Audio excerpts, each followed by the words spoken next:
Welcome to the channel, everybody.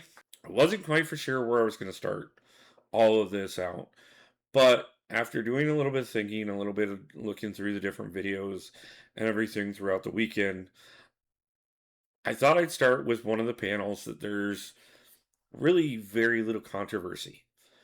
There's very little anything that anybody can really have too much to say on. As a matter of fact, it's one of the things that goes overlooked quite often in this game, as much so as all of us have spent years playing this game and loving it in every way, shape, and form. One of the things that we often click through and don't even pay attention to is the works of an amazing man and an amazing group of people over the years. But the current one in charge of that is Kabam Vincent. He actually is in charge of the ongoing storyline. Now, one of the more unique things I learned this weekend, outside of getting a chance to figure out a little bit more about Kabam Vincent himself, and also how he goes through the process of writing the story, was that the story from story mode itself is a continued one. It is the exact same running story from the day this game launched to today, and it will continue until this game ends. That is very unheard of, to have a narrative where nothing ever gets retconned, nothing ever gets undone, nothing ever just fades away, but yet for 11 years, our version of Marvel has stayed 100% consistent. It has added more and more characters. It has changed over time. But that storyline is still the one that started on the very launch date of this game, and despite the fact that it has had multiple writers continuing that story. The latest one being Kabam Vincent. Like I said, I'm going to take a moment here. I did get a chance to talk to him one-on-one, and I'm going to let him introduce himself through that video.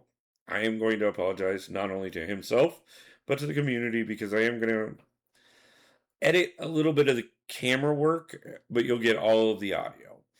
Because what I am going to tell you is that one thing I did learn over this weekend was that I didn't have all the equipment that I needed, and that occasionally I get a little distracted when talking and don't pay attention to how well I'm holding the camera. I've already been talking in the works. I'm looking at some additional equipment and actually bringing someone with next year to help me out with some of the camera angles, so that I can just be me and talk to everybody, have a good time, and not worry about that I'm capturing the perfect shot or not.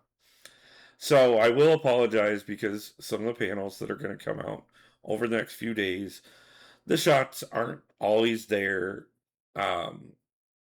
The audio isn't as perfect as I would like it to be, but I am bringing you the genuine experience, and I'm going to bring you everything that I can, and I'll bring you as much of it as I can. And after I get the entire series of these videos out over the next week, I will be putting one final video out to recap the entire experience and tell you my full thoughts on Summonerfest 2025 and what I learned from Kabam, its employees, fellow YouTubers, and one of the most amazing weekends of my life. That being said, let's get into this with first letting Kabam Vincent introduce himself a little bit more fully during the one-on-one conversation I had with him. And then after that, we're going to jump over to one of the coolest panels that I got a chance to be a part of this weekend. Sir, oh, thank you. Nice to meet you. I appreciate your storyline. Oh, thank you very much. I appreciate it. As a matter of fact, we were just talking about you last night, about how you are an amazing comic book aficionado. Oh, thank you so much. And how I was actually kind of wondering, if you don't mind me asking, with how convoluted Marvel comics are, not even taking into considering multiverse or anything like that, just all the retcons and the fact that the game cannot necessarily allot all the powers. Definitely. Like, I mean, if we made Hulk, who he was supposed to be, Immortal Hulk in particular. Like, how do you necessarily narrow down some of the choices between some of the different storylines. It is genuinely what is present that month in print. Okay. So, like, when I write it, I go trying to read through what's the current. I read through the history, obviously, or like stuff like Dazzler when they're coming out in their retro costume. I based it issue 1. I'm like, okay, I'm going to read issue 1. That is the time frame this person's existing in. So yeah, whatever they come to the comic in, I kind of lock them there. And then if a new character does come along, and like for instance, the biggest example of that was Ant-Man with Cassie showing up. Like, I did not have Ant-Man, like, lamenting where his daughter was and, like, what's going on. But Cassie shows up, and he's just right into the groove of where the movie is like, oh, hey, this is my daughter. They have powers. It's great. Yay. That's awesome. So that's kind of how I keep it on an even keel, particularly for, like, casual readers or new players. I don't want to have them be like, hey, you're going to have to go back to the 1980s, or, like, on the Al Ewing run of this, or Dan Slott thinks that this is how it's like. I respect those guys. I mean, like, some amazing runs and stuff, but at times it's, I can't go, like, ring up Gail Simone and be like, so in the X-Men run you got right now, what are we doing? Like, yeah, no, it's definitely one of those things, especially, being somebody who grew up in the 90s, I'm born in the 70s, comic books have evolved so much from what I remember of my childhood and things like that. So seeing some of the differences in the storyline, and, one of the things that I know myself, early on, I had to get used to, as a matter of fact, when the first X-Men movie came out, the difference between, when they made Bobby so much younger than everybody else. Yeah. And OG X-Men coming in as students was like, you should be teaching this. You got Rogue basically doing Kitty's storyline. You got things like that. So it was one of those things that I remember 18, 20 years old seeing that movie and walking out just pissed because so many things were out of continuity. And then I look back on that and see, all the progression over the last 40 years and go, okay, well, yeah, but at the same time, like, if we hadn't started with some things that weren't right directly out of, like, would it still have taken as well? The bubble of, like, respect to the past, but introducing the new, like, because you're gonna have people day one, like, I've never heard of Rogue. I don't. Why do they call her Raven? There was like other stuff, like stuff that come in like that, or sorry, Mystique and Raven. Yeah. But like that kind of stuff where like. Respect. I always love doing the nods to the deep lore. I really try to pull from you'll see everything from like Marvel versus Capcom lines to like OG comic lines, movie lines. Like where I try to be like respectful. Like, look, I did the research. It's here. But I don't want to do that in a way where like if you haven't read this comic from 1994, you're not going to understand the storyline I'm running right now. I think the closest I came to that this month. Spoilers for Norman and Lizard dialogue. Okay. But Norman does pick on Lizard. He's like, hey, isn't your family dead and turned into lizard people in the sewers? It's like, that's a very specific comic moment. Oh, yeah. To the point where I even call it out under, like, this is from this storyline. So one more question for you real quick. I won't tie up a lot of your time, but where was your background before you got into writing this? I asked partially because not only am I a content creator, I also run a marketing firm, and I've actually got a couple books that I'm writing as of current, and I'm having a hard time getting them published because it's not cheap by any means. No. But it's definitely one of those things to see other people using those writing talents. I started very young where I would write books. I'd start to write books. I'd take influences from people in my own life, get upset with them, and then decide, okay, this book's gone. And so the book I wrote a few months ago, I took some influences from my own life, but I actually took some influences. As a matter of fact, 3 of the main characters, if you're a hardcore fan of comics, you're going to recognize them as very, very important women within Wolverine's life. Right. But at the same time, if you don't know comics, it's just Jean, Raven, and Kitty. Yeah. Well, like the same thing. I mean, like one of the most iconic ones, Watchmen. It's like you're looking at Question and Owlman. Great people borrow. It's a totally fine thing for that. For myself, for my background, I do have a BA in English literature. Okay. So I did do a focus on actually like pop lit and metaculture. So like literally in the time frame of comics and other people's stuff. I started out as a punch-up writer. Okay. If you're not familiar, for other folks with that, I go on to other people's movies, add jokes, add moments, tighten the script, ghostwriting. Kind of thing. So with that, I actually developed a lot of skills for writing in other people's works, which was very handy for this because I did Transformers Forged to Fight. I was working on King Arthur Legends Rise. I'm now on Marvel, obviously. Yeah. So like being able to like take other people's stories and voice and respect that has been a really big part of mine. But yeah, freelance writing, doing my own thing, improv shows. Way back in the day, I used to host burlesque and wrestling and that kind of stuff. So just like that's awesome. Getting up in front of people and being able to like hold a focus, but just for those little snippets, because hosting is its own vibe. Oh yeah. Where it's like you got to pay attention to me for 30 seconds, and then I'm out of the way for the action. And I kind of see the storylines in Marvel for that, where it's like I'm gonna give you some cool stuff, keep the energy up. Now get to that fight. The fight is what you're here for, and I respect that. So trying to find that middle ground between stuff, I think a lot of the soup of whatever that is kind of focuses into this. I am unbelievably thankful for the position I find myself in. Being a 9-to-5 office writer isn't a position that exists. Like that's not a... Oh yeah, no, totally. Yeah. Now that actually leads to one more question. I apologize. I know I said only one more, but being that that you mentioned the fact that you worked on Transformers. Yeah. You know, I'm sure you were very heavily invested in that storyline before that game. Yeah, so my first job out of high school was a production assistant for Mainframe Entertainment, who made Beast Wars and Beast Machines. So I was getting Rat Trap his coffee way before I was ever working here. I was born like 1 year before the Transformers the movie came out, which is one of my favorite films. That soundtrack is one of the there's a lot of people that are traumatized by that. It's very traumatized, but it is a magnificent piece of pop culture art. Just like if people haven't seen the 4K remaster of that, it is truly beautiful. Some of the like grid line work when Megatron becomes Galvatron is absurd. Like the fact that someone just drew all that is wild. But yeah, so I was a really big fan of that, and luckily really big fan of Marvel. I also have done projects with like DC, Universal, some other stuff like that. Nothing with the prestige of Contest of Champions. But yeah, I am to the bone a nerd. And so luckily all of that pop culture knowledge can manifest in a productive, entertaining way. But yeah, it's just this. If I wasn't doing this, I'd be writing fanfic of this. So one of my favorite moments in working here, I was talking to one of my buddies, and they're like, yeah, so my head canon for this character, and they're like, I can't stress enough that you have canon. Oh, right, yeah. So the canon is... No, that's like, okay, so I mentioned the one book I'm writing.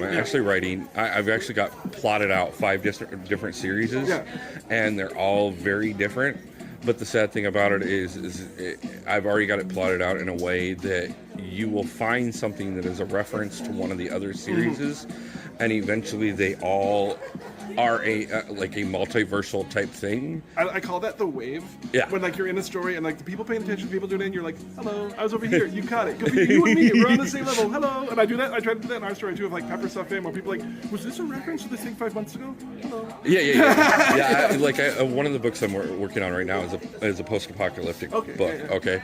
And the main character in that is actually the son of the main character in another series. Oh, okay. Yeah. But he's that universe's version of the son of. Right. It's not actually like if you were reading the other book series, he doesn't have a son. He doesn't have that child in that series. Cool. Yeah, so. That's what makes the world feels alive, right? Yeah. Is when you're getting those moving pieces, and you don't have to handhold them the whole way, but you can be like, hey, this impacts this, and you get kind of a reward for being an engaged and active reader, and yeah, that's great. The way I see it is because I'm writing in multiple different genres, it means it doesn't matter where you find my works once they all start publishing.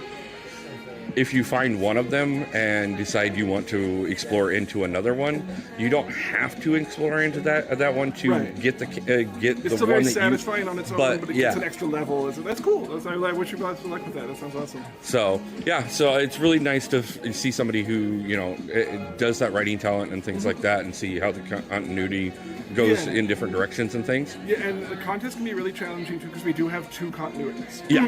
So there is a shared universe between Act Story and Event Quest Story. Like they know of each other, they can impact each other, but because one is temporary and one is permanent, I try not to put EQ stuff that's necessary for the act.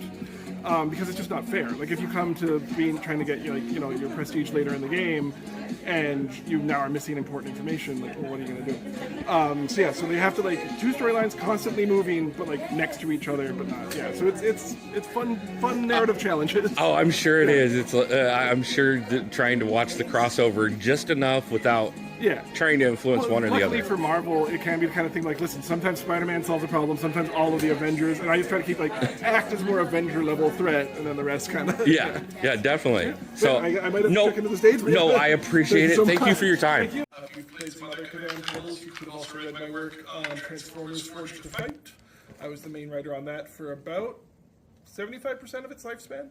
And I also did a bunch of punch-up writing on our new one, King Arthur. If you play through like the first 10 chapters on that was a lot of me for the dialogue. And yeah, just otherwise I've been plugging around, doing Marvel stuff, having fun for the last, 8 years.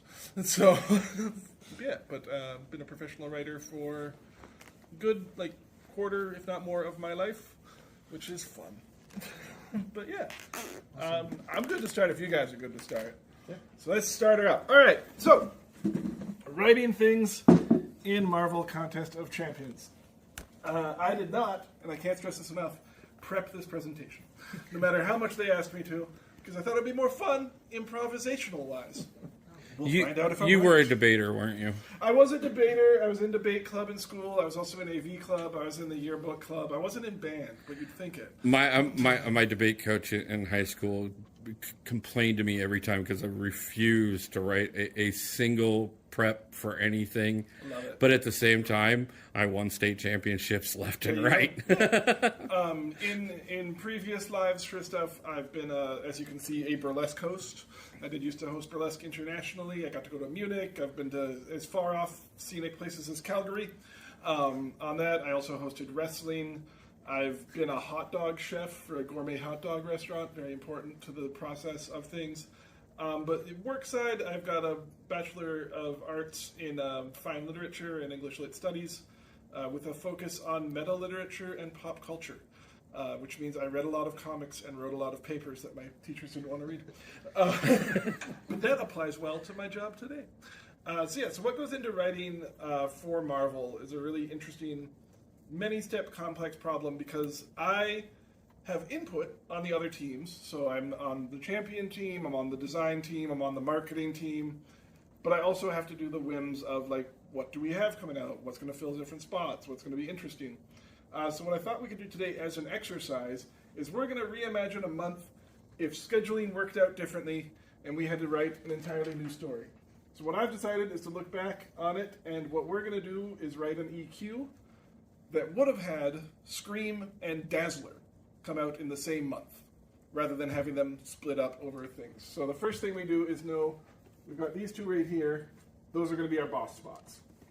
So usually for me, I'm not going to spell them right on purpose for comedy. We're going to add Scrim as our cosmic, and just Dazzler as a mutant. And so there we know we have that. We start out with that. The bosses are always the showcase. We're trying to show them off. If possible, we have them at the end. We've done months where the boss was the first fight and the last fight. I don't like it. And I get to decide things. So this is usually how it works. So after that, it means we have these 4 spots to fill up. Now, there are considerations when I do that. We try to find stuff like what's going to look cool on a splash page. Is there any current Marvel projects coming off we want to tie into? What do I want to write? Sometimes the boss fights is that. But I do also consult with our teams to figure out what's going to be a fun boss fight, what's interesting, who are we showcasing this month, who's going to be in a crystal that we want to have people be excited for. So there's a lot of layers in between blank page and start. And the layers are very rarely the narrative. The narrative comes in once I have the assembly pieces. Hello, please, welcome in. How's it going? We are trying out, I'll just get you up to speed here for newcomers. We're reimagining an EQ that never was. If Scream and Dazzler had come out in the same month, and we're trying to fit this. This is going to be a fun exercise for a lot of reasons, but mostly it's because if we rewrite past stuff, none of you can accuse me of stealing your ideas for future stuff. You can try, but it's all up there. I can't remember what I've done. So, we've got our 2 bosses here, and we have to figure out some things here. My main concern is usually class balance. So we already have a mutant and a cosmic. That means at most, we can do one more of either, but preferably, we want to do some different stuff. So I do have a tier list up here on my own But again, this is a writer exercise. We're creating together. We're trying out. So this is a new experience. Oh yeah, please. So can I ask? Yeah. And I've noticed this is a pattern in the past, and you did it here exactly the way that it seems to be in the game. When there's two champions that come out in a single month, and one is a classic villain and one is a classic hero, the villain always seems to be the last boss. Correct. Yes. So for the main reason that this villain wants to be the last one is, and this can be something I can do later, but let's jump to it now. There are, unsurprisingly, a limited world of reasons to fight heroes and villains in a game. There's only so many ways to skin that particular cat, sorry. But there is there is some rhythms I get into. So my classic ones for fighting like villain's easy. Villain is a bad guy. So bad guys need punching. That's what you do. But for heroes, my usual go-tos are I don't know if writing this is gonna help. I'm just gonna say them. So we've got mistaken identity. They think you're the bad guy, but you're not. We've got my favorite classic, which is ISO Madness. We are very blessed to have a game where there's a resource within it which causes violent tendencies.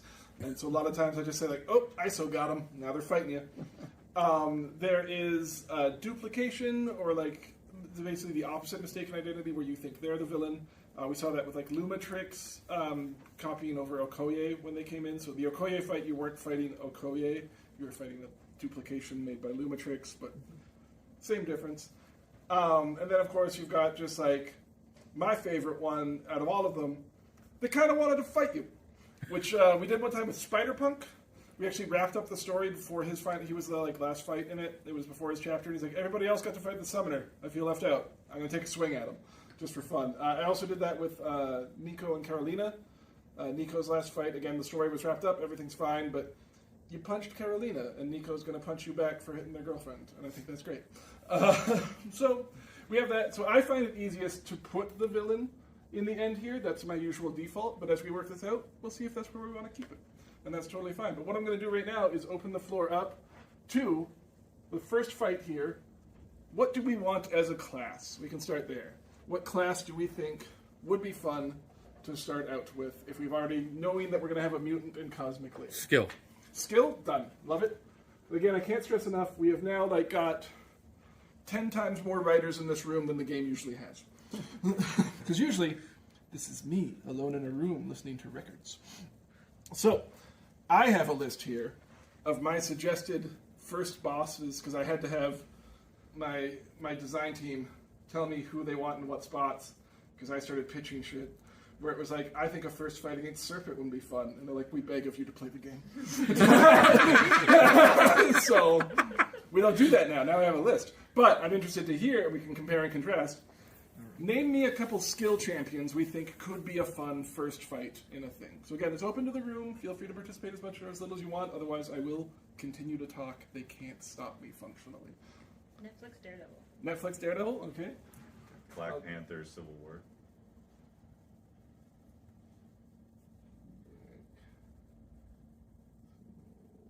Okay, we got a couple there. Any other suggestions for things? Chi.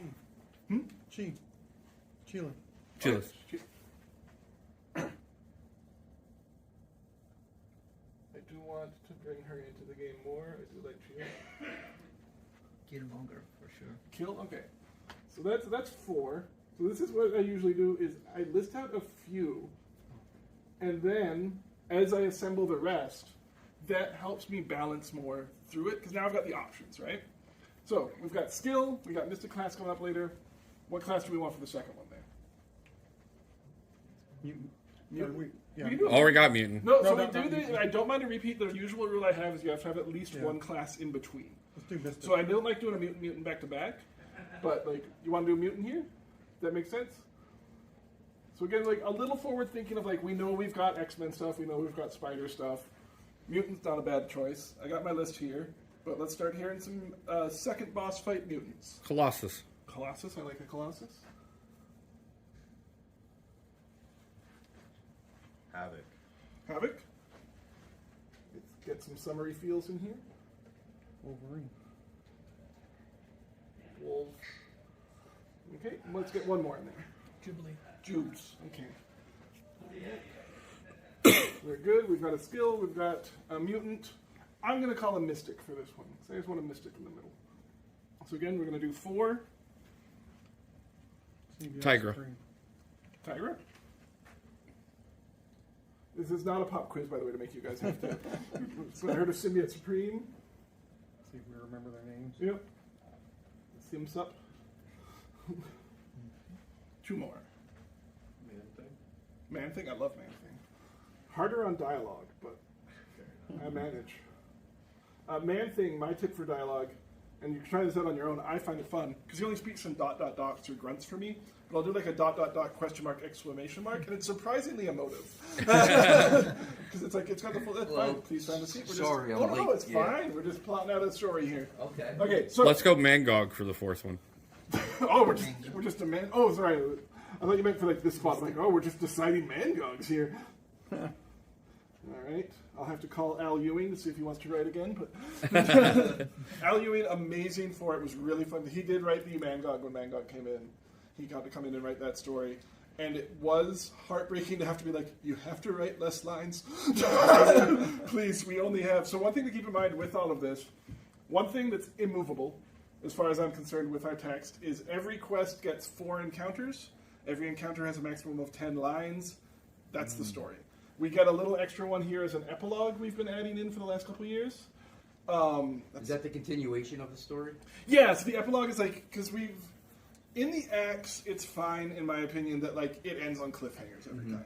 Because we know that the next act is coming, that's what's supposed to drive you back. For monthly stories, I want to satisfyingly wrap it up. We can tease for the next stuff, but I want that, like, the boss has been defeated, here's the next line stuff.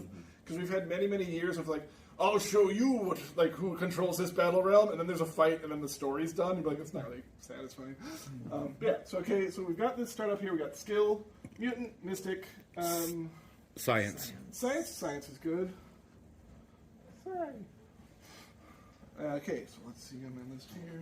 Looking good, and now we're going to do the same thing again. We're going to list out 4 different champions for science. Scorpion. Anti-Venom. Anti-Bends. I heard Scorpion. Spider-Woman. Spider-Woman. Luckily, there's no controversial stories. And one more. Red Guardian. Red Guardian. Red Goat. Red Goo. Red Guardian's very fun to write. I do cosplay. It's a good time. So, we now have a very basic list. What I would do at this point is bring in one of our design guys and be like, please tell me the many ways I have gone wrong, and we'll give you headaches in the future that we can avoid. So now that I have my list, I can start marking things off where we have made the wrong choice.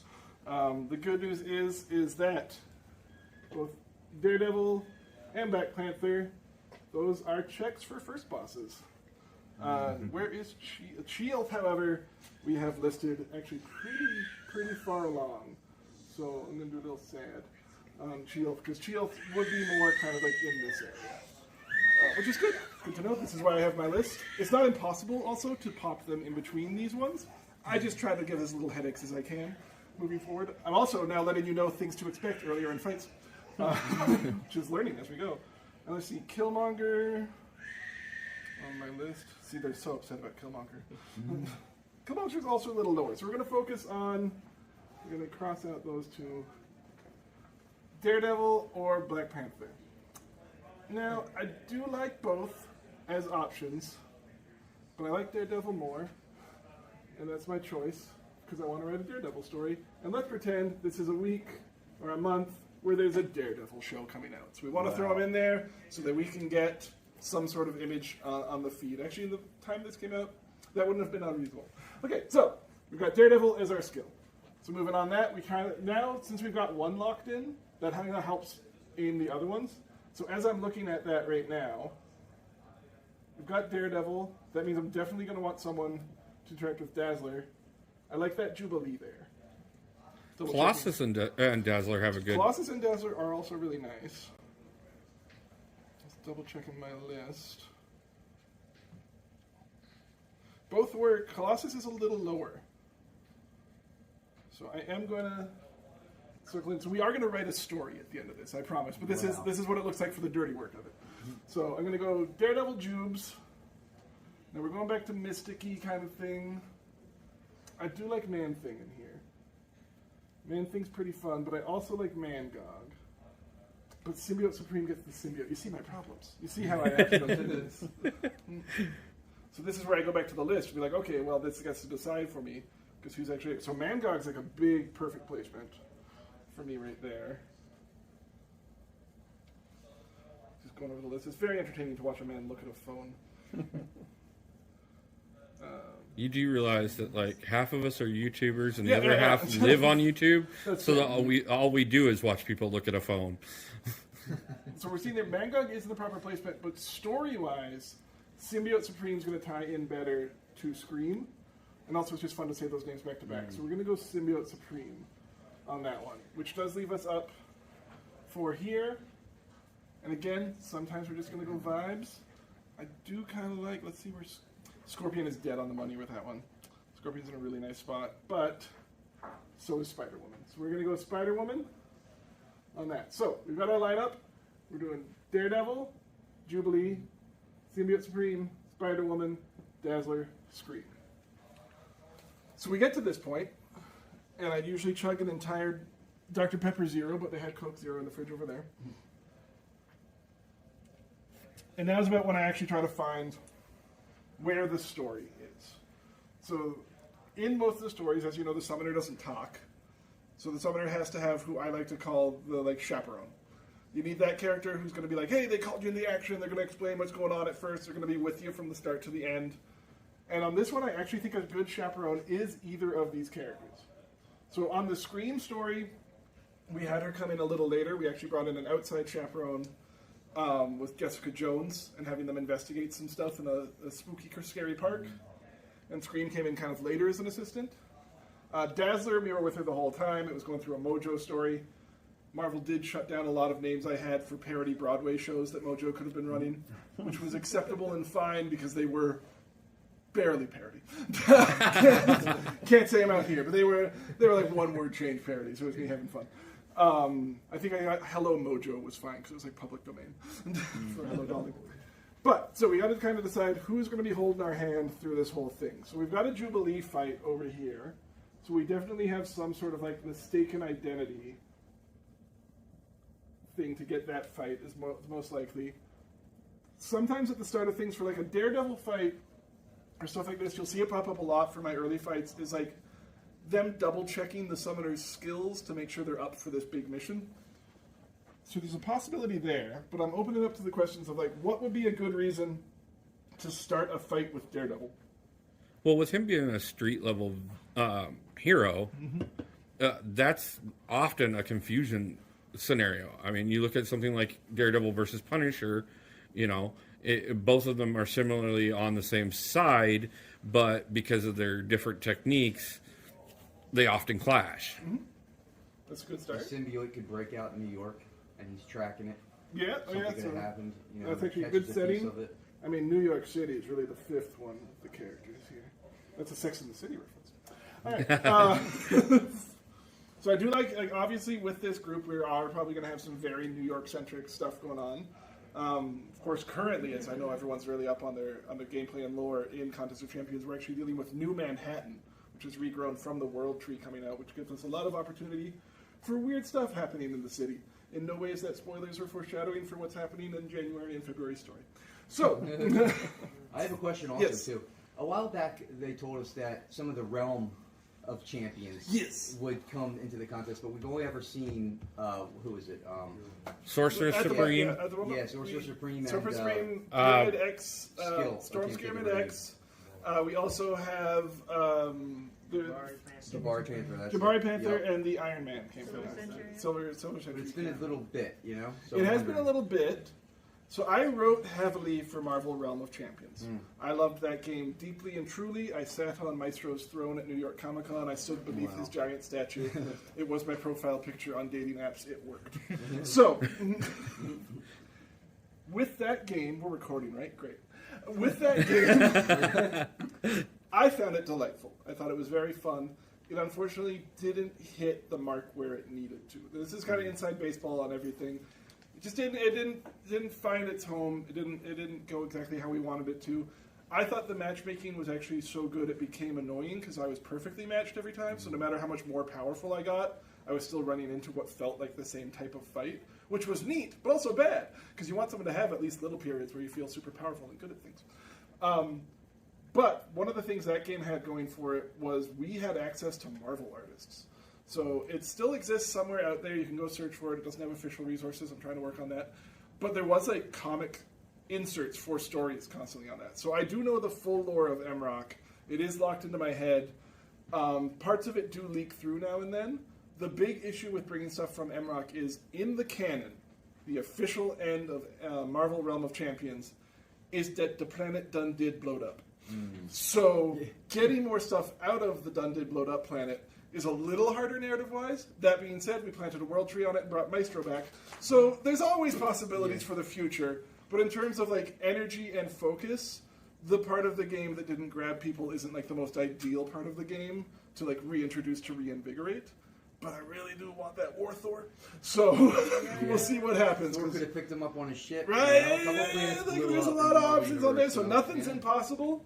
But yeah, we try to steer clear of MROC whenever we can. Right, so back to this one. So we got New York, we've got double mistaken identity right here. So to me, that reads as like something crazy's going on, and it's making people forget who's who, and heroes are fighting villains, and villains are fighting heroes, and oh no. So there's definitely something in there. So particularly having two hero fights back to back means that we're gonna have to have someone like grabbing the summoner by the scruff of the neck and be like, everybody's fighting each other, stop it. Go help, please.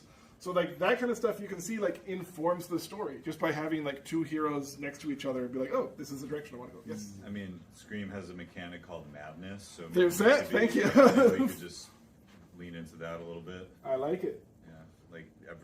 I mean, like the Spider Island story was kind of like everybody's fighting each other in the comics. I did remember to make my notes of like Life Foundation, and oh, that's the other thing. So with Scream, important thing, I have to go to the team and be like, which Scream is it? There is not a solitary Scream. So we did go with Donna Diego, which does mean we've got the Life Foundation, we've got a hatred of symbiotes, we've got a hatred of Venom, we've got Venom back and forth murders. Technically speaking, to bring them in the game, do I want to have it pre Eddie Brock killing them or post Eddie Brock killing them, and I get to revive a character? There's stuff like that to consider. Dazzler, in particular on their edition, they are so issue 1 Dazzler that's kind of where I brought them in. So it wasn't like hasn't been working with people, but I'm like, I'm going to kind of ignore some of the Emma Frost Hellfire stuff. Like, I'm going to treat it as like they were just about to do a show, Cyclops and everybody was about to come and interrupt it. Like, we are early days Dazzler, because that was the outfit on that. But I like the madness. Let me check time. We're good. Eventually, the Ant-Man theme song is going to play out of my phone, and that means I stop talking. So, we've got madness, we've got bosses back to back. So do we want Scream has accidentally gotten superpowered from Symbiote Supreme and can't control stuff right now? Do we want to have Dazzler was like out at the club with a bunch of X-Men hanging out and all this madness started breaking up and they need you to settle it down? That's the kind of choices we got to make next on that story. So, okay, yeah. With the fact that you said that you have a lot of pop culture history and stuff, is it hard to avoid constantly remaking the Warriors? Yes. Well, like easily, like in my mind, one of the things that I would think of here is this would be a very good scenario where this would be a Defenders type thing where Doctor Strange put together a group of heroes to combat the madness that is infected. Yeah. You know. So, but that would be also, like I said, that would be something that would be very stereotypical within Marvel Comics in themselves. Do you tend to lean into that or avoid it? So what I like to do is I call it that plus. Okay. Where I'll take that, be like, okay, that idea, I like the Defenders, we got Doctor Strange, what's the plus? What's the one thing I can do that be like, oh, this is our version? And to me, Symbiote Supreme, we're very lucky with, in that he is his own character. He is like, a Venom-mancer kind of thing. But also, there's enough room to massage. What if that's actually just Doctor Strange this month? What if Symbiote Supreme is just regular Doctor Strange with his nice slick back hair? But this month, he was trying to mess with some stuff to try to combat Symbiote Supreme. He done did goof, and now he's covered with a bit of the goo, and you have to fight through that. So that could also be a thing. That means we would have 5 heroes, and then 1 villain in the story, which I think is fun. So the story we would probably get from that, and again, we're just doing loose stuff here. We're not actually going to be pitching a script at the end of this, but the Marvel guy is here. You can see how, like, sitting here and thinking of that kind of stuff flows one into the next to try to, like, people hit skip. I get that. That's fine. We all have so much time in the day. There is a free story to do there, and I do try to justify it where it is not just a dice roll of characters in the thing. I do try to do it where it's like, hey, this flows into this flows into that. Story writing rise. South Park makes mistakes a lot. But they did have a really good suggestion where your story should not be this and then that and then that and then that. That means you messed up the story. You're going to want stuff like, this happens, therefore this has to happen, but this happens. So you want stuff that propels and holds back. And that getting that energy of like, I want something to push my story forward, block me, work around it in a new way. And I find a lot of times when I'm writing stories, the work around it in a new way gives me new endings that I didn't expect. Where it's like, oh, hey, this block here, like, oh, how do I get Spider-Woman fight? Like, what am I going to do to make that work in there? And it's like, well, if we're going right from Symbiote Supreme, we could have it that you do such a good fight in Symbiote Supreme that you get Doctor Strange knocked back to normal after. So now you're like, okay, good, you've defeated him. You've got the Symbiote Supreme out, you punched the symbiote right out of the dude. Now there's this unconscious Doctor Strange at your feet. And you look back up, and Dazzler's brought in help, and it's Spider-Woman, who sees the Summoner standing over an unconscious Doctor Strange with symbiote stuff all over them. And they're like, well, obviously I have to fight you now. Like, this isn't a good situation for us. So you can make this one be outside of the, like, mistaken identity, mind control, that kind of thing. This one can be, like, a soft mistaken identity where, like, you become the villain for a little bit. And since the Summoner can't talk, they can't really talk themselves out of the situation. Doctor Strange could be trying to give some sort of, like, cryptic message about it all being Scream's fault. And in this kind of situation, it almost feels like one where we might not introduce Scream until their final chapter.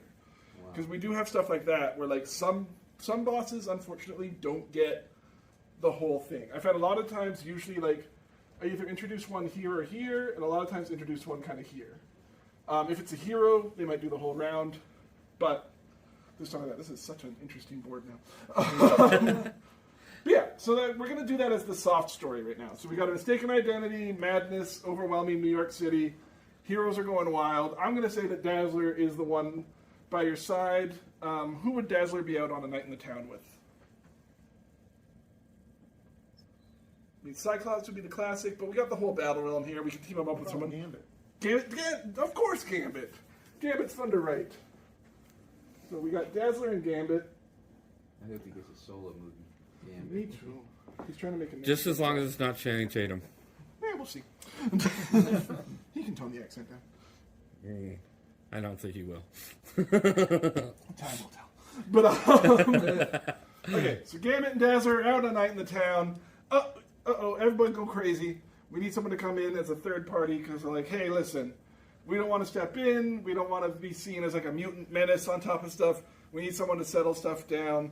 Summoner, you're basically the best thing that's not a cop. Let's go. So they're coming in and they're trying to settle problems. We can have the old, like, gather the gang kind of stuff. So, like, every time you knock out one of the guys, the good news about ISO sickness is that a good cure for it is bludgeoning. So, we don't know why, but apparently concussive force knocks ISO sickness right out of you. So once we get them off, we can have them join the team. They can run off, good other people. They can come back. You can get isolated. Jubilee and Dazzler can talk about how Razzle Dazzle makes everything better. So we've got something there. We've got a lot of energy there. We got Doctor Strange here. We can knock the symbiote out. Doctor Strange, after he gets woken up, probably here. So, like, you fight Spider-Woman. Doctor Strange wakes up, explains the situation. Dazzler now has some sort of sickness, and Doctor Strange is like, hey, I was working on the research. I'm going to go off and get some more information and come back with it. That's when he comes back with, like, an opportunity of how to defeat Scream. I don't know what it is right now, but again, we're soft pitching. What are we at now? Yeah, so we got like half an hour. And now comes the really important thing. Hiding pop culture references in the names of the chapters and quests where I don't get in trouble with my parent companies. It's one of my favorite parts of the games. I do it all the time. I have recently... Sorry, I'm mentally calculating about the trouble I get in if I actually admit what I've done. I never do it. I never do it. I haven't done it. And if you see anything where you think I've done that, you're wrong. So you mean like the man with fear? Yeah. Ooh. See, but that's not bad. So, man with fear. Let's see. We're off to a start. So, doing something like that. So sometimes I'll do themes. So, for instance, one of my favorite ones I did was in the Nico and Carolina one. The names of all of the chapters were different parts of a contract which could negate the enforcement of that contract. There's like 6 different parts of like agreement, payment, understanding, and that kind of stuff. And all the names of it were literally things that could break a contract. So they made a contract with Dormammu, and I thought it was funny. And apparently, at least one person on Reddit who went to law school caught that and went like, "How? How does this mobile game describe these 6 distinct ways to break a contract with it?" But we have now entered into the realm of puns. It is a familiar realm. It's a realm I visit. We have wordplay to start, and that means we now must find wordplay with all the rest of them in order to keep this. Sometimes I also try to keep the rhythm of stuff, so it'll be like bop, bop, bop. So like man with fear, person of this. So I kind of try to keep the rhythm of that. So if you see anything up here, like I might do, like again, it's bottom rung, but like a razzle of dazzle. Girl of fireworks. Yeah, or girl on fire. That works too. Just hide a little bit of some other franchises in here. Strange medicine. Like it's easy, you just listen. Sometimes you might be like, but that feels like low-hanging fruit. And the important thing is you still need to eat that fruit. So and that one does break the rhythm a bit, but that means so like if I do that, I break the rhythm now. This is, again, really important writing techniques. But if I break the rhythm, that means this one, I can break the rhythm again. It's like, all right, well, if I want to do that and not do the with, on, of, if I break it again, it feels less terrible. We can work on that. We can think about that. We've got quest names over here. We also still need an act name for the whole thing. And sometimes this does, like, it feels like a silly, fun label step. I have had stuff where I've thought of good titles or good moods on it, and it has actually informed, I've lost the room. We have actually informed, like, how I shape stuff. I don't want to say what the January story is yet. There's going to be announcements about stuff later. But I may have run through 6 character quotes from it and named the chapters first, and then had to reverse engineer champions that made sense to go with those quotes because I was not moving on the quotes. I was very excited for the quotes, and they were locked in, and I would justify them one way or another. So there is something there. And so we also keep in mind, like, we're doing all this, we've got all of this, and I take a step back and look at it, and I'm like, is this going to be a cool splash page? Like, is there enough here where it's going to draw interest? We also have to keep in mind a thing called character balance, because we are not a Spider-Man game. We are not an Avengers game. We are not a Guardians of the Galaxy game. We are Marvel Contest of Champions. So I do have to take a look, like, okay, we've got X-Men, that's good. We've got Avengers, we've got Defenders, we got Spider-Man, we got Spider-Man. Character balance is good. So we're good on character balance. Image-wise, there's a lot going on that we can definitely deal with. We got 2 symbiotes that can be on the same side. We've got 2 Sparkles that can be on the same side. And we got Spider-Woman and Daredevil, who are visually interesting on that as well. So, like, that splash page is going to be good. We could do a classic, like, X-Men opening sequence, good guy, bad guy run at each other for that one. We hand that to the art team. And that is a thing that I am very privileged to get to do. I don't know why I did the swirl. That I am very privileged to get to do is I get to pitch to the art team what I think the art should be, and then that locks in. One thing we've been doing recently is also trying to incorporate into our motion comics the splash page art for that too. So, like, keeping in mind of, like, okay, for what saga was this one in? Dazzler. Did we have sagas then? We had sagas then. Mm-hmm. Mm-hmm. They all blend together.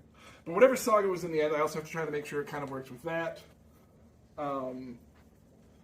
I do know the end of it was when Isophene came out next month. So that's the other thing. Is that the Fantastic Four saga? Fantastic Four saga was this summer.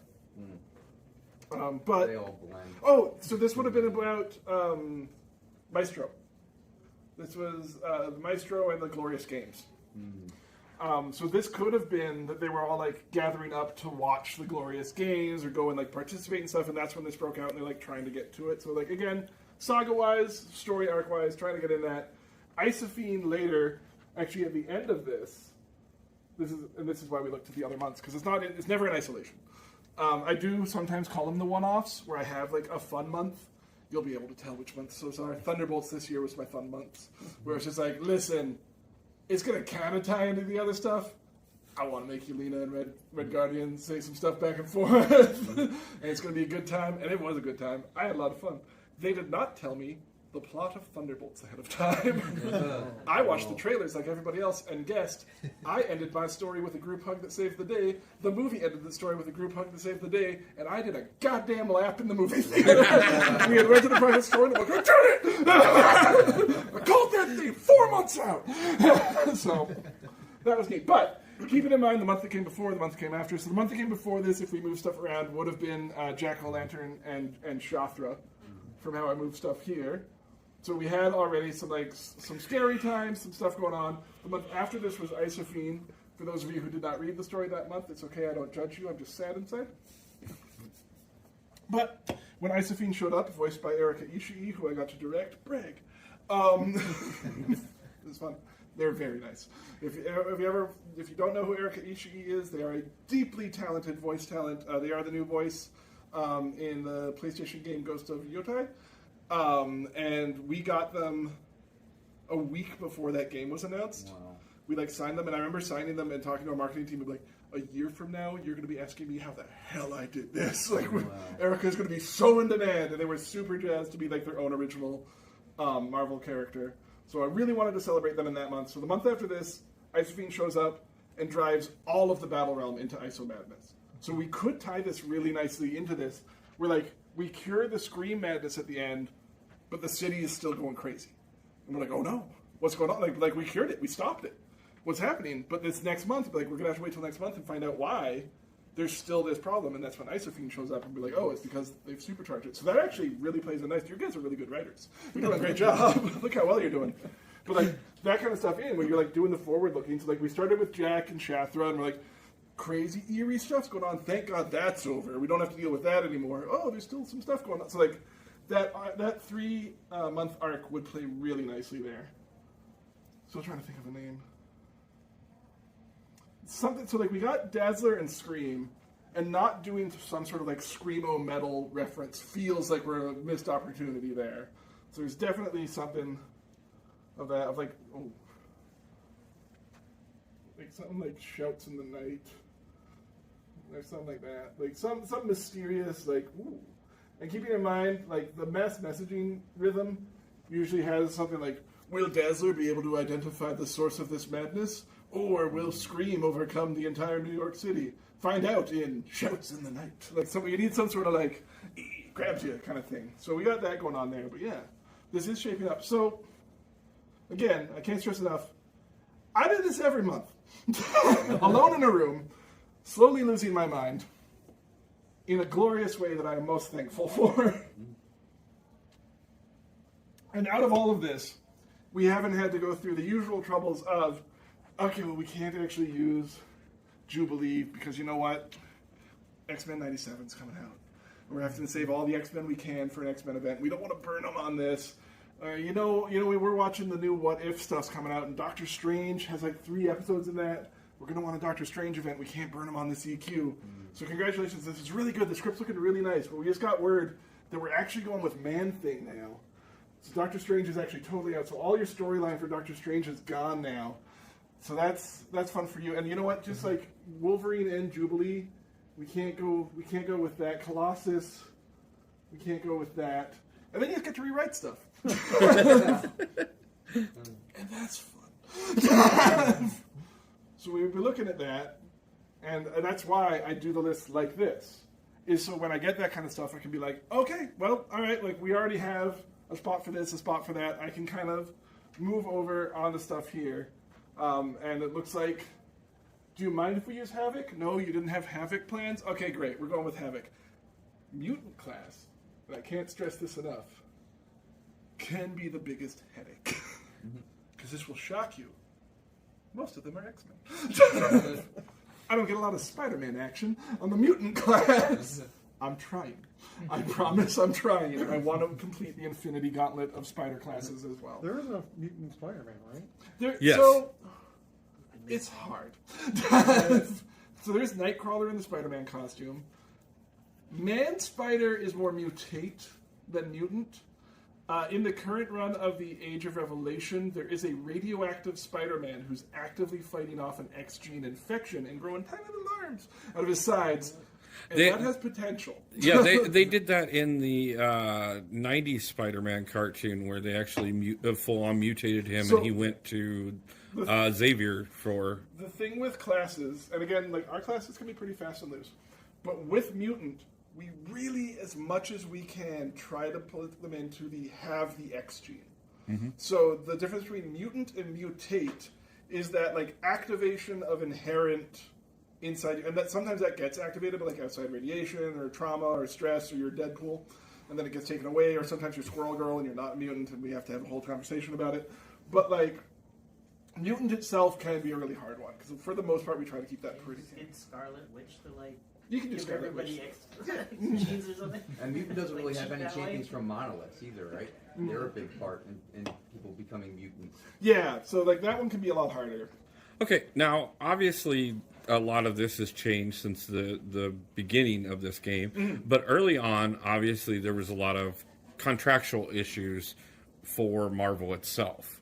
Like when The Runaways came out as a series, one of those characters couldn't be, in spite of the fact that she's actually a mutant, couldn't be listed as a mutant in the series because Fox owned the rights to mutants at that point in time. Yeah, so some stuff like that does come up. So for the most part, the rhythm of the game and the releases and whatnot, because I am part of the champion team, I do get to help advise, like, oh, those two could go together, I can write a story on that kind of stuff. But like there are licensing issues, there are other things. It is a big, giant moving gear system. We were one of the first games to get the Fantastic Four back.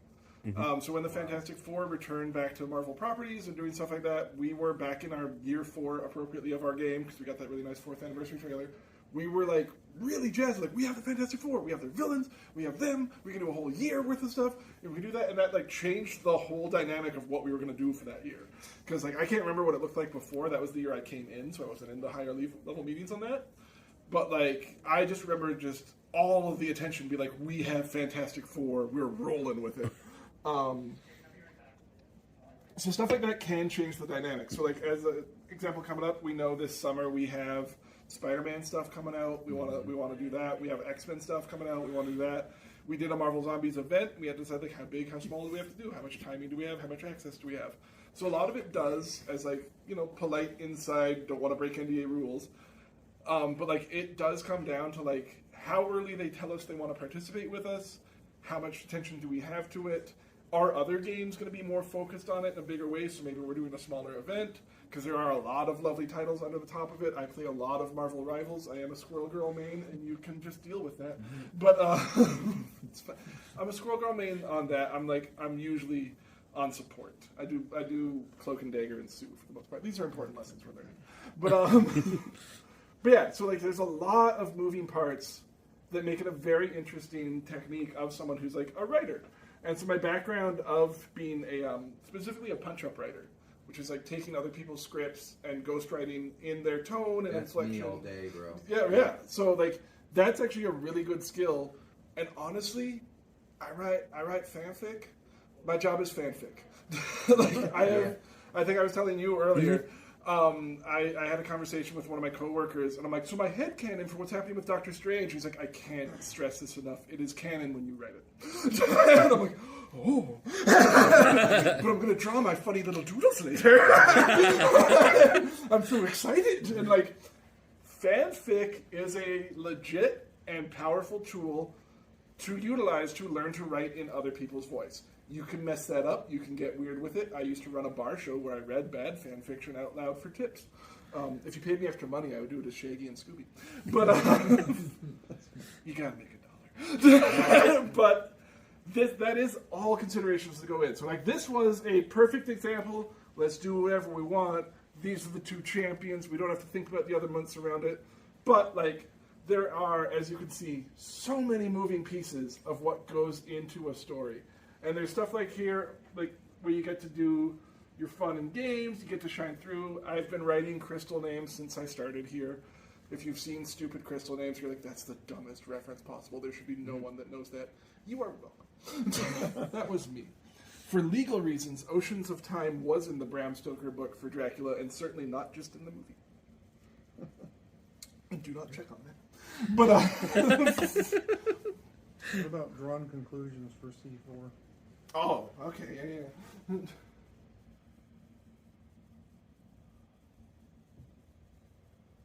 So, complete side note, this is not important to the lessons or things I'm talking about right now. I had a 20-minute back and forth argument with someone that was disappointed that Spider-Woman wasn't shooting webs, and I had to keep telling them that Spider-Woman doesn't shoot webs. And they're like, but there's Spider-Woman, there's Spider in their name. They shoot webs. I saw in one of the 70s cartoons she shoots web, and I'm like, that was an anomaly. We don't acknowledge that one. And I had to keep going back and forth, and then eventually just said, hey, I do the canon, which is a powerful tool to wield. I'll tell you a very gentle story that'll just share between us in this room and whoever's on the other end of that camera. Back in the day, when I was writing for a different franchise, which I won't mention by names, where big trucks turned into people, for the purposes of this story, we had a problem player who was disrespecting things on our... we didn't have Discord at the time, this was forums. They're being very disrespectful on forums. Our forum moderators work very hard. They're volunteers. Please be nice to them. They too wish they didn't have to do weird things. But they're being mean. So I told them to tell them, canonically, since I control the canon and it lives in my head, Giant Space Robot Car Dad was disappointed in them. Canonically, they live in my head. They know who the players are. They do refer to them. So they are a real character in the world. They know what they were doing, and they made the truck sad. And we got back a 3-page apology letter. And at the end of it, they said, please tell me canonically he's proud of me. And on that day, I realized I might have too much power. But that's the kind of thing you have to have on this, is that, like, I love these characters so much. These characters live inside me when I write them. I never want to disrespect them. I never want to break anyone else's toys, but I do want to find new fun ways to use them. So when I have stuff like Symbiote Supreme is like Doctor Strange in this one, if I know who the designer is, I might check in with them first. And be like, hey, I'm going to have Symbiote Supreme in this. I'm going to say it's just Doctor Strange in this. Just so you know that I'm not, like, disrespecting the cool idea you came up with for this character. And, like, having those polite conversations back and forth, because, like, there's a lot of love in the room for these games. Like, I don't. Oh yeah, I interviewed Honeydew a couple of years ago, and we talked about when she did Spider-Punk. Yeah. And just the amount of love that she expressed the entire time during that interview for that character and everything. When she showed off Spider-Punk to our crew, dressed in Spider-Punk, not like the master, but like had a guitar and like had punk clothes on to present the character. When we finally brought the Runaways in for Carolina and Nico, Carolina is Honeydew's daughter. Carolina's my niece. I'm a fun uncle. The amount of love we specifically, everybody gets love. The Runaways month got the most love this year so far for me on a story. When I went down to LA, I did pick up Honeydew souvenirs from the Griffith Observatory, because that's where the Runaways' secret base is under. So I made sure that I like visited the observatory that they fictionally live in, and like paid respects to the Runaways. I was like taking photos and be like, "This is where my secret daughter lives." But like, because like, there's passion. There's a lot of love here for things. You can tell when you write them too. Oh, thank you. You can hear the voices when you're reading, like Red Guardian. You know, I had a lot of fun with her. So, do you have those voices in your head, or what? Or do you go back for reference So when a you're writing? story I told one time. Sorry, I wrote "In Space No One Can Hear" for Scream. Just popped in my head. I was sitting at my desk, which is covered. You're not allowed up there. There's too many things. But my desk is the most covered desk in this office with random pop culture bullshittery. And I was sitting at it with an action figure in each hand, staring really intensely at them. And the CEO for our company walked by behind me. I could hear the sneaker squeak stop. They took a couple steps back and went, "You're legitimately working as hard as you can right now." I'm like, "I gotta figure out why they're arguing." He's like, "If it works, man. Keep it up." All right. Like, just woke up. So yeah, like I got them in my head. The way I write, particularly dialogue, I'm a big fan of dialogue. I do have a writing partner for outside stuff. The other year, I sold a screenplay. They're never going to make it, but it paid off my credit card, so cha-ching, suckers. But I do have a writing partner who helps me write story, and I love dialogue. I love short form. I am very well suited for this job because I like writing short stories that have a satisfying beginning, middle, end. And these are the short stories, but how I do it is I cast it in my head, and then I take dictation. So I would just get in the situation. I'm like, okay, these two characters are talking to each other. What do they get up to? And a couple times I do a thing I call land the gag.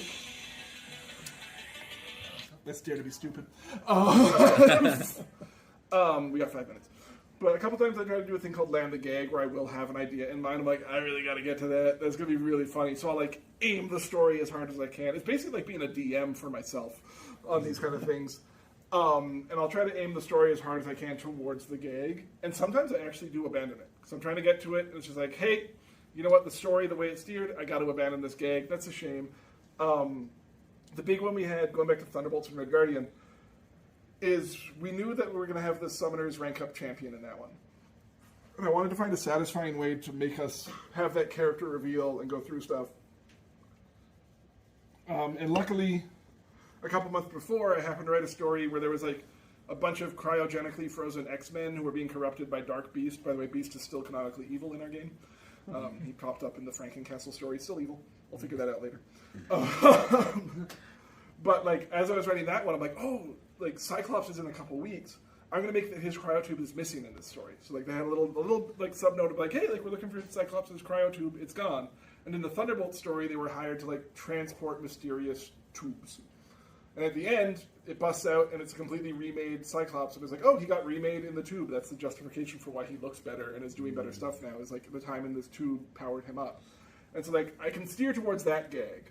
But while I was doing that, I was like, I really want Red Guardian to not understand what's happening with the human transport he's doing. And as I was doing that, I'm like, oh, Winter Soldier's here. He would have very strong feelings about keeping man frozen in tube against his will. And like that kind of just manifested in the story by like who was in it and what I had already done. So like I didn't plan to have Winter Soldier like kick the tube open and be like, we're not doing this. But I'm like, that's what he would do. I can't fight it. That's what he would do. He's in the room, there's a man in the tube, he's letting the man out of the tube.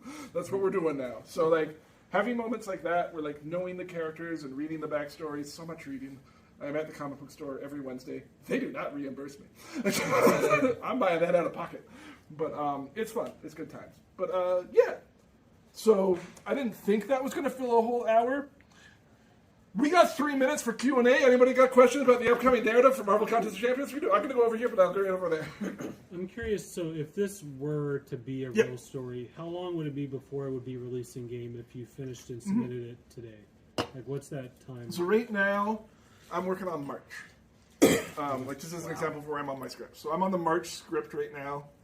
I'm like halfway through the dialogue pass on that.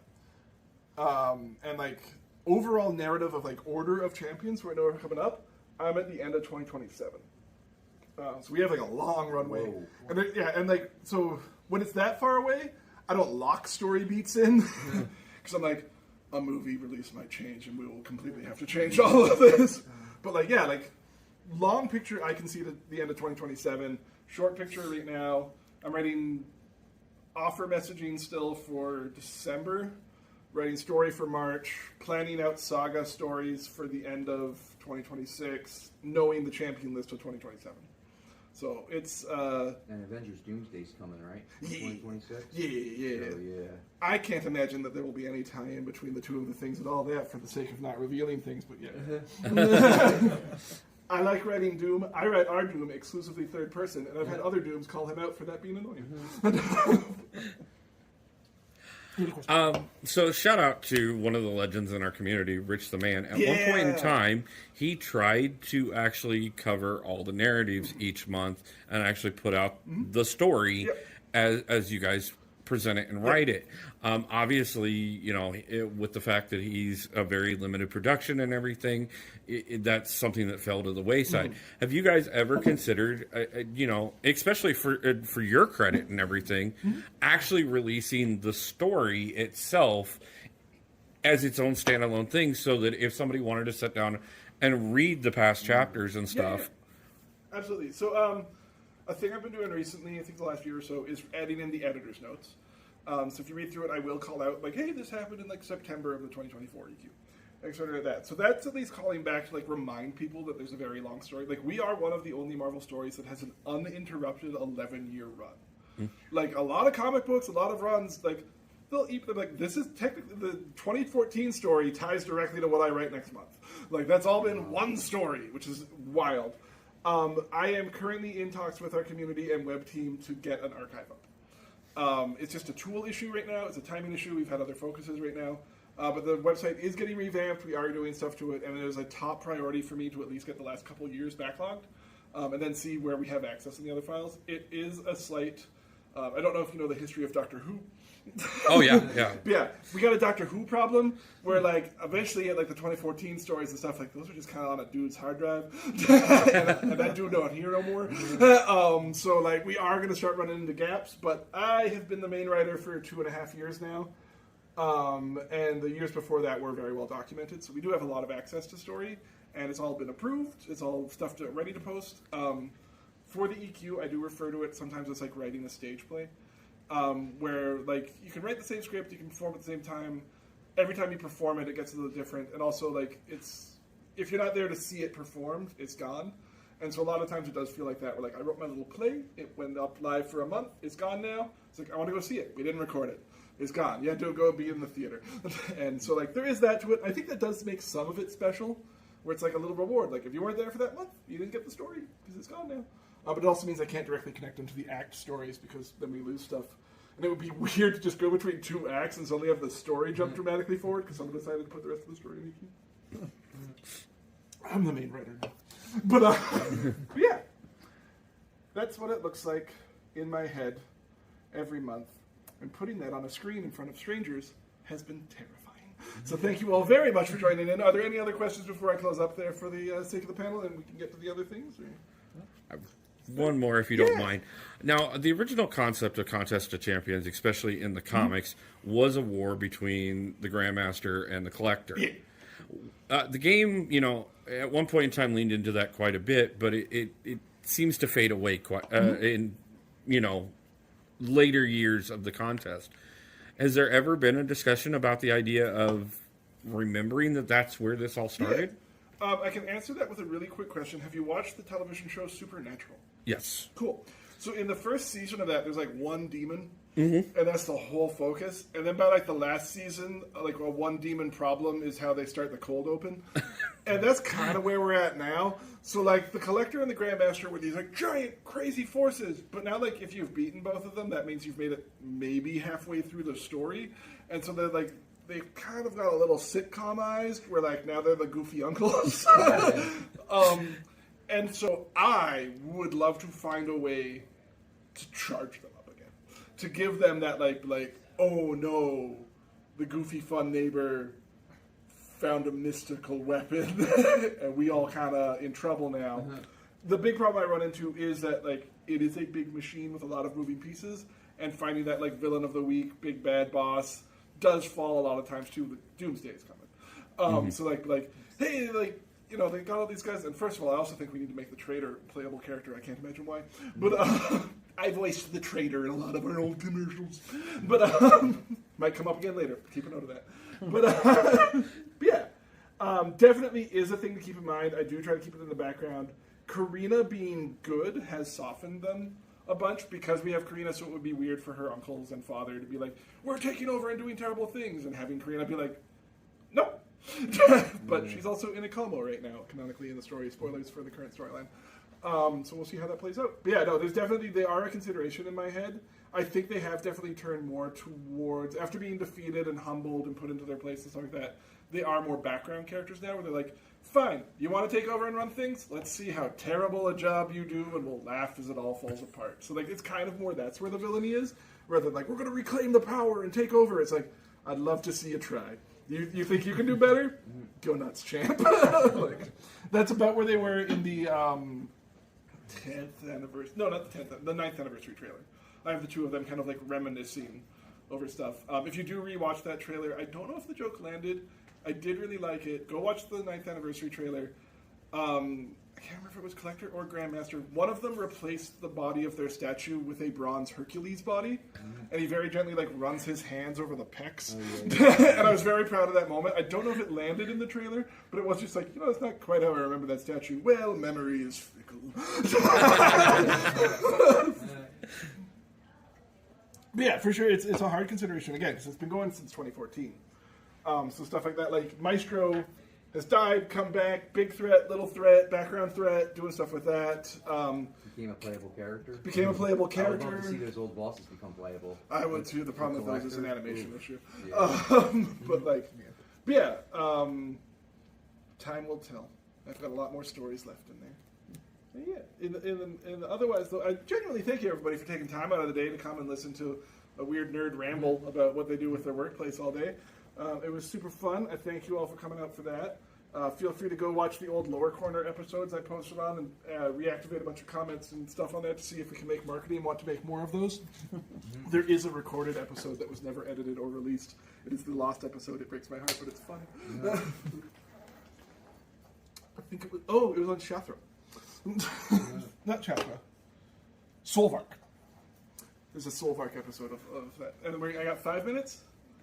But I want to talk for 10, I've decided. No, we're good. Yeah, so, like I said, that's every month.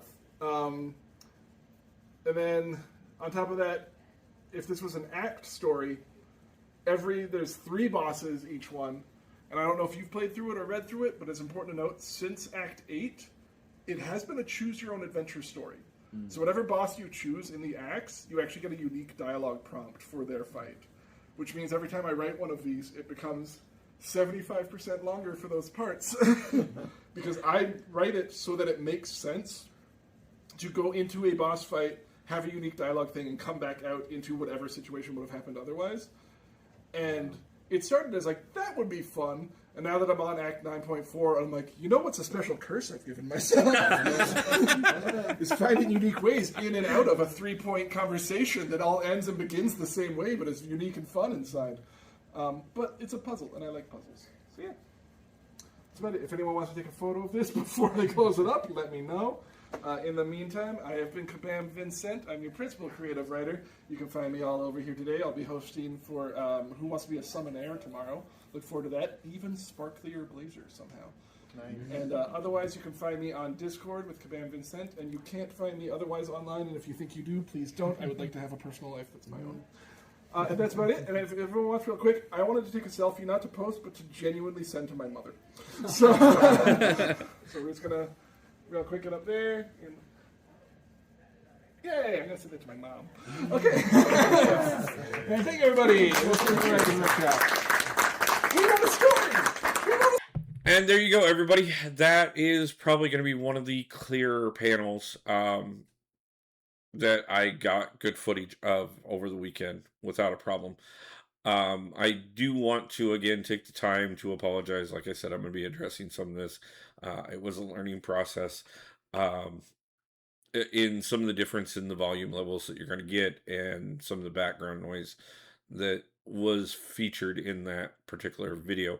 But I do think that this was still absolutely wonderful. Did an amazing job, and it was an experience in itself. It was really great to get to see the process through Kabam Vincent's mind and his eyes, how he sees it as well as obviously contribute quite a bit. Obviously, you guys heard my voice more than a few times throughout the video. I do want to do a shout out to FaustOutLoud, who I'm going to go ahead and tag his channel in the description of this video. You guys saw him cross over shortly after the panel started, where he joined in just shortly late.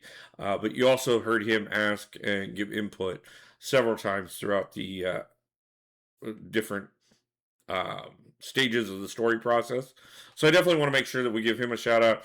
I got to spend quite a bit of time with him and his brother throughout the weekend, get to know both the gentlemen, and absolutely wonderful guys to talk to and everything. Definitely want to say thank you for them being part of things, and also if you guys haven't had a chance, go over and support him as well. Drop him a like, subscribe to his channel. You know how I am. I love to support everybody in the community. Also want to thank Kabam Vincent again, just because you're going to see him quite a bit throughout this weekend. A lot of the different things that I was part of and different stuff, he is so integrated into everything. As you heard him say himself during the introduction stuff, he'll go talk to the character design team, the game play team. He'll go over and talk to the marketing department. He works with every single aspect of this game that we love so that he can make sure that the story continues in a way that doesn't interfere with what they're doing in any way, shape, or form. So I do think occasionally we all should take just a couple extra seconds and read a chapter or two. Because I do admit that I would love to see them put out a full narrative of the past 11 years so I could go back and read everything that I played through. But I will fully admit there's a lot of it that I never read at the time. But I still want to thank him a lot. And everyone that came before him that wrote on this game, because it does matter. And it does keep our story going. And it does keep our game going. And to hear him say that he's already working on things for the end of 2027 is just absolutely amazing. I am so thrilled to see where this game goes, where this community goes, and what other live events I'm going to be part of.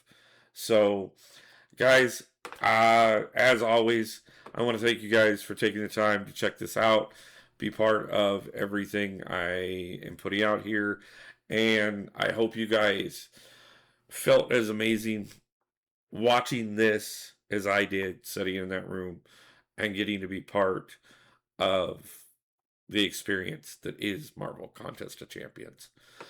Till the next one, guys, as always, I hope everybody has a great day and a great night and pulls a God tier champion soon. And until the next one, guys, I love you. Peace out.